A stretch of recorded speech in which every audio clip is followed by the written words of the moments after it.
Okay, so I decided to build a robot lawnmower for free because I'm just going to use parts I have around the house from my other robot projects.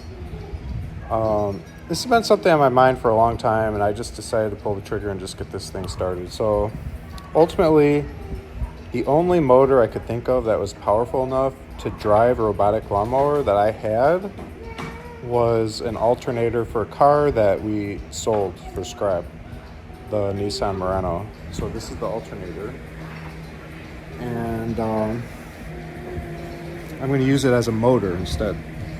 So I removed all these little nuts that were here, and I also removed these bolts that were in here. Everything was removed with this 8mm socket. Now I'm removing, this is kind of a hard part, I'm removing this casing now that nothing's holding it by just tapping it with a hammer, and it's taking lots of taps, but over time it's coming out. You just hit it a bunch of times, like 5 times, then rotate and do it again. So eventually I'll have this off and we'll continue the video from there.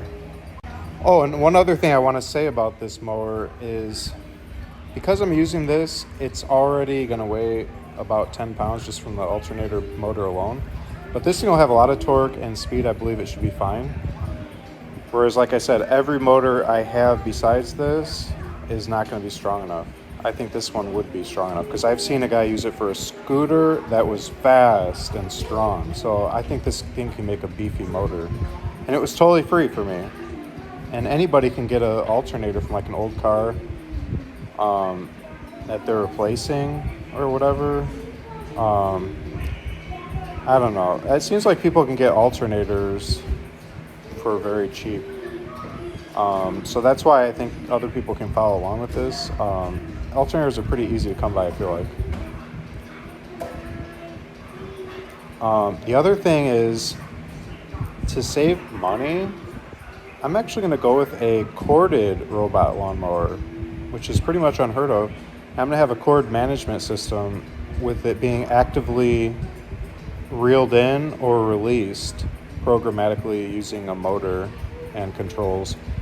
So it will be like a smart cord system that will actually wind it up as needed. So cord management will be handled in the software and in the hardware. This way we cut out all the need for batteries, which can be a lot of additional weight. So whatever weight we picked up from this 10-pound alternator, it might be only 9 pounds, I don't know. We're getting weight savings back by saving on batteries and cutting cost. Having some old extension cords is not nearly so difficult to come by as the ability to get expensive batteries to do this. And it's going to take at least half an hour to mow the lawn. Also, I want to point out this. I had this brush cutter blade for a weed whacker. I'm going to be using this as the basis of the motor. It's only going to give me about, it looks like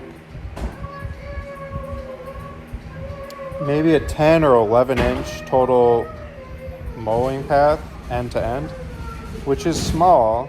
I think commercial robotic lawnmowers are like 20 inches. But the yard that I'm going to be mowing with this thing is only 30 feet by 30 feet, so it's 900 square feet. And supposedly it should take approximately half an hour to be able to mow that amount with this size mowing surface. So that's not too bad.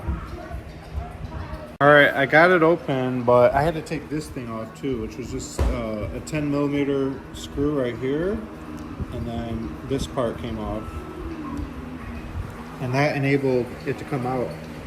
So it's 3 pieces. It's actually very lightweight, I'm surprised. And then you got this part, the pulley part, and then this. This whole thing rotates. This is your rotor, and the rotor is energized by these two rings. Will carry 12 volt DC at 3 amps to it, according to ChatGPT. And you can see right here, there's two brushes that correspond to these two. These brushes will transmit it to this rotating rotor. And this, you can see there's two pins there. Those two pins are where you'll apply your 12 volt and ground, 12 volt plus and 12 volt ground or whatever, which we'll probably get from a wall wart, a 12 volt adapter. Now this is the part that's interesting. Right here you can see 1, 2, 3 wires come off this. Wait, I'm making a video right now. Hold on. Oh, that's butter, yeah. Okay, this could be A, B, and C of a brushless DC motor. So these three, you'll alternate like 12 volt ground, and then 12 volt ground, and then 12 volt ground, or whatever, like the correct order, just like you would with the BLDC motor custom electronic speed controller. So we'll be making our own ESC to create the 3-phase AC alternating current, just like with the BLDC motor custom motor controller, to power this. So that gives me important information. So that's all we needed to know. So everything's really straightforward here. It should be no problem. The next hard challenge I have is how to get this pulley off of here, or how to just mount this onto there somehow where it doesn't come off. Like, how do I do that? So that's what I got to figure out next.